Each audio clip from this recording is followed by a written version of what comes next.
नमस्कार प्यारे बच्चों, आज हम करेंगे वर्कशीट नंबर 4 जो है क्लास 8 के स्टूडेंट्स के लिए। ये आपके भूगोल के पार्ट 1 संसाधन से संबंधित है और ये आपकी 2 अक्टूबर 2020 की वर्कशीट है। और इस वर्कशीट का जो आज का टॉपिक है वो है संसाधनों के संरक्षण की आवश्यकता। तो संरक्षण का मतलब था बचाना। तो हम इस वर्कशीट के माध्यम से जानेंगे कि जो हमारे संसाधन हैं उनको बचाने की ज़रूरत क्यों है। अब वर्कशीट स्टार्ट करते हैं। मनुष्य अपनी आवश्यकताओं की पूर्ति के लिए संसाधनों का उपभोग करता है। ठीक है, तो मनुष्य जो है अपनी ज़रूरतों को पूरा करने के लिए क्या करता है, संसाधनों का उपभोग करता है। अब संसाधन क्या होता है? हर एक वस्तु जो हमारी आवश्यकताओं की पूर्ति करती है वो क्या कहलाती है? संसाधन। चाहे वो कुछ भी हो, चाहे वो पेन हो, पेंसिल हो, पंखा हो, हर एक चीज़ जिससे भी हमारी आवश्यकताओं की पूर्ति होती है वो संसाधन होती है। चलो आगे चलते हैं। जनसंख्या वृद्धि के कारण संसाधनों की मांग लगातार बढ़ रही है। अब क्योंकि जनसंख्या बढ़ रही है तो हर एक चीज़ की जो मांग है वो बढ़ रही है ना। पहले की तुलना में लोग कॉपी, पेंसिल, कपड़े, मकान, हर चीज़ जो है वो ज़्यादा चाहिए। जितने ज़्यादा लोग होंगे उतना ज़्यादा इन चीज़ों की जो मांग है वो बढ़ेगी, है ना। इसके अलावा विकास की चाह, है ना, मतलब हर कोई चाहता है हम तरक्की करें। और लालची प्रवृत्ति होती है कि जितना हमको चाहिए उससे ज़्यादा की चाह रखना, है ना। इंसान जो है उसकी ज़रूरत क्या है? रोटी, कपड़ा और मकान, लेकिन वो चाहता है कि मेरे पास और आलीशान घर हो, तरह तरह के कपड़े हो, है ना, स्टाइलिश ये सामान हो, स्टाइलिश फर्नीचर हो। तो ये उसकी जो लालची प्रवृत्ति है, इसके कारण जो मनुष्य है वो संसाधनों का अंधाधुंध उसने दोहन किया है। यानी जो संसाधन है उनको बहुत अंधे होकर जो है उनका इस्तेमाल किया है बिना सोचे समझे। जैसे खनन होता है, जैसे कोयला हो गया और लोहा अयस्क हो गया, चाहे पत्थर हो गए, है ना, जो हम धरती से हमको प्राप्त होती हैं प्राकृतिक वस्तुएं, है ना। तो उनको वो लगातार जो है धरती से निकाल रहा है अपने इस्तेमाल के लिए। वनों की कटाई कर रहा है ना। अब आप घरों में फर्नीचर बनाते हो, लकड़ियाँ, दरवाजे बनाते हो, और भी बहुत सारी लकड़ियों से सामान बनता है। इसके अलावा जो वन है यानी पेड़ हैं वो पेपर बनाने के लिए भी इस्तेमाल होते हैं। तो लगातार जो है इंसान की ज़रूरतें क्योंकि इन चीज़ों के लिए बढ़ रही हैं, उसको घर भी ज़्यादा चाहिए, पेपरों का इस्तेमाल भी पहले से ज़्यादा होने लग गया है।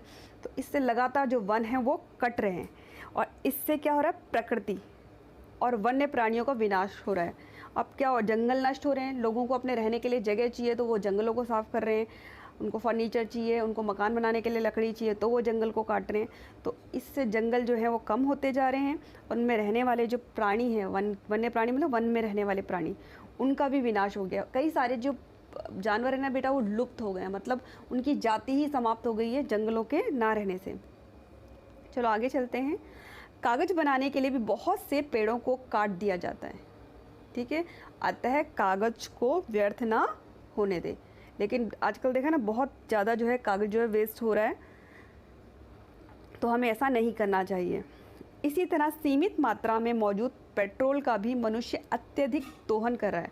आपको पता है ना, जो पेट्रोलियम पदार्थ हो गए उनको बनने में लाखों वर्ष लगते हैं। ठीक है, अब पेट्रोल जो है आपको अपनी गाड़ियों को चलाने के लिए, है ना, जनरेटर चलाने के लिए पेट्रोल का इस्तेमाल होता है। अब गाड़ियों की संख्या जो है लगातार बढ़ती जा रही है, तो पेट्रोल जो है वो इसका भी लगातार क्या कर रहा है, वो धरती से निकाल रहा है। दोहन करना मतलब उसको लगातार उसमें से निकालना, जो एक ना एक दिन ख़त्म हो जाएगा। अब लगातार इसी तरह से इस्तेमाल करते रहेंगे तो एक ना एक दिन क्या होगा, पेट्रोल ख़त्म हो जाएगा। अब तो जो आपके घर के आगे जो गाड़ियाँ खड़ी हैं, बसें खड़ी हैं, वो सब ऐसी की ऐसी धरी की धरी रह जाएंगी, क्योंकि पेट्रोल के बिना तो वो चल नहीं पाएंगी।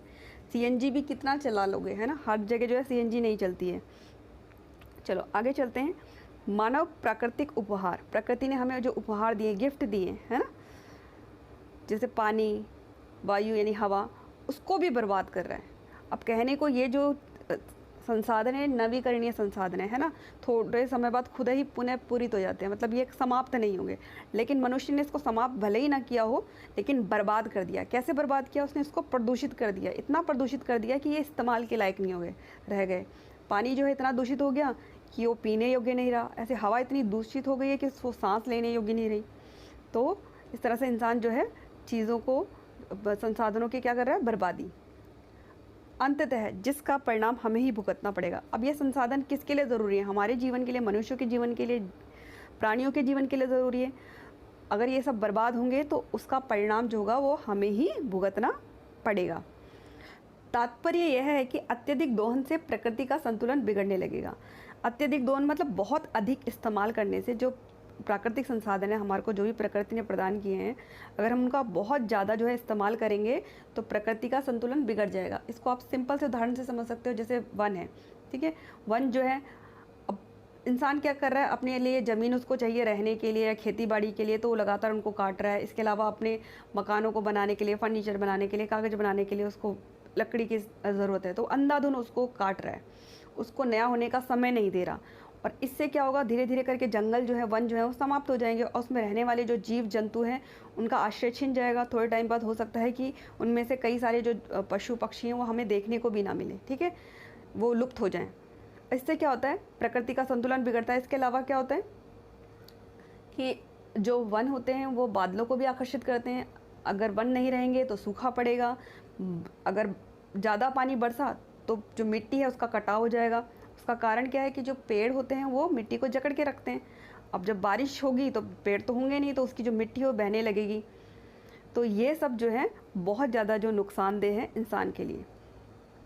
तो इसमें यही कहा है, यदि यह संतुलन नष्ट हुआ तो मानव का ही अस्तित्व जो है खतरे में पड़ जाएगा, यानी जो मानव है उसके ही रहने लायक नहीं रहेगी फिर ये धरती। अब चलते हैं आगे।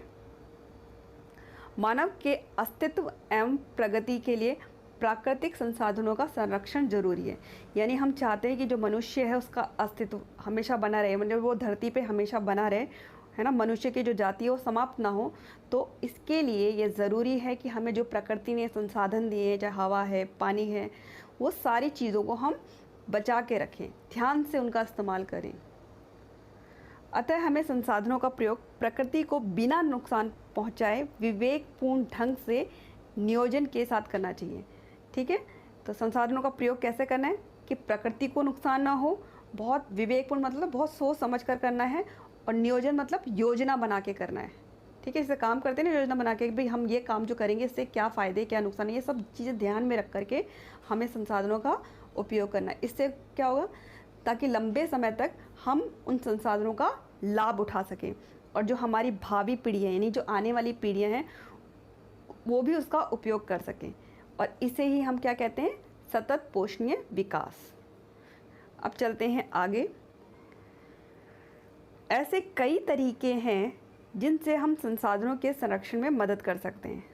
अब निर्देश है, प्रत्येक चित्र में दिए गए कैप्शन को पढ़ें और प्रत्येक चरित्र संसाधनों का संरक्षण कैसे कर सकता है उसके नीचे लिखें। तो जैसे यहाँ पे लड़की है आयशा, उसने घर की सारी जो है लाइटें ये जलाकर पड़ती है, ठीक है। अब ये क्या कर रही है, संसाधनों की बर्बादी कर रही है। तो ये संसाधनों को कैसे बचा सकती है ना। तो कैसे बचा सकती है, इसका उत्तर आप ऐसे लिख सकते हो कि आयशा को सिर्फ एक लाइट जलाकर पढ़ना चाहिए, इससे बिजली की बचत होगी, ठीक है। अब चलते हैं आगे। टॉम अपने बगीचे के सूखे पत्तों को जलाता है। तो देखो बहुत गलत काम करता है, क्योंकि पत्ते जलाने से पत्ता एक तो नष्ट हो गया, और उसको जलाने से क्या फैलेगा, वायु प्रदूषण। इसकी बजाय अगर वो इसका क्या बनाता, इसको खाद बनाने में इस्तेमाल करता, ठीक है, तो इससे क्या होता है, संसाधन की जो बर्बादी है वो बच जाती है। तो आप इस तरह से लिख सकते हो कि टॉम को अपने बगीचे के सूखे पत्तों से खाद बनानी चाहिए, ठीक है। इस तरह से वो उसका संरक्षण कर सकता है। अब आते हैं अगला। राहुल ब्रश करते समय नल को खुला छोड़ देता है। देख रहे हो ये पानी की बर्बादी कर रहा है, तो इसको क्या करना चाहिए। तो इसको आप इस तरह से लिख सकते हो कि राहुल को ब्रश करते समय नल को खुला नहीं छोड़ना चाहिए। तो इस तरह से वो पानी की बचत कर सकता है। अब चलते हैं आगे के प्रश्न उत्तर पर। प्रश्न 1 है, सतत पोषणीय विकास से आप क्या समझते हैं। तो इसका उत्तर है, प्रकृति को नुकसान पहुंचाए बिना संसाधनों का विवेकपूर्ण ढंग से नियोजन के साथ प्रयोग, ताकि लंबे समय तक हम इनका लाभ उठा सकें और भावी पीढ़ी भी इनका उपयोग कर सके, सतत पोषणीय विकास कहलाता है। प्रश्न 2, संसाधनों का संरक्षण क्यों ज़रूरी है। तो आप इसका उत्तर इस तरह से लिखेंगे, प्राकृतिक संसाधनों के अत्यधिक दोहन से प्रकृति का संतुलन बिगड़ने लगा है। यदि यह संतुलन नष्ट हुआ तो मानव अस्तित्व ही खतरे में पड़ जाएगा। अतः मानव के अस्तित्व एवं प्रगति के लिए संसाधनों का संरक्षण जरूरी है। प्रश्न 3, यदि पेट्रोल पूरी तरह से समाप्त हो जाए तो आपके जीवन में क्या बदलाव आएगा, सोच कर लिखिए। तो पहला है, पेट्रोल से चलने वाले वाहन, बस, ट्रक, हवाई जहाज इत्यादि बंद पड़ जाएंगे और हमारा और सामान का एक स्थान से दूसरे स्थान तक पहुंचना मुश्किल हो जाएगा। और जो हमसे संबंधित विकास के कार्य हैं उन पर इसका बहुत बुरा प्रभाव पड़ेगा, है ना। अगर मान लो कहीं सड़क बन रही है तो सामान नहीं पहुंच पाएगा, है ना। फैक्ट्रियों में सामान नहीं पहुंच पाएगा। तो इस तरह से जो है हमारी जो पूरी ज़िंदगी है एक तरह से वो ठप पड़ जाएगी। अब आते हैं प्रश्न 4 पर। संसाधनों के संरक्षण में आप अपना क्या योगदान दे सकते हैं? तो इसका उत्तर ऐसे लिखना, मैं पानी व्यर्थ नहीं बहने दूंगा, ज़रूरत पड़ने पर ही बिजली का इस्तेमाल करूंगा, कागज़ का इस्तेमाल आवश्यकता अनुसार करूंगा। चौथा है, सभी संसाधनों का इस्तेमाल सावधानी पूर्वक करूंगा ताकि कोई भी चीज़ बर्बाद ना हो। अगर आप लड़की हैं तो आप दूंगी, करूंगी, करूंगा जैसे शब्द इस्तेमाल करेंगी। अब आपकी जो वर्कशीट है बेटा वो पूरी हो चुकी है। इस चैप्टर को अपनी बुक में से ज़रूर पढ़ना, ठीक है। और मन लगा के पढ़ना और अच्छे अच्छे नंबर लेके आना। बाय बच्चों।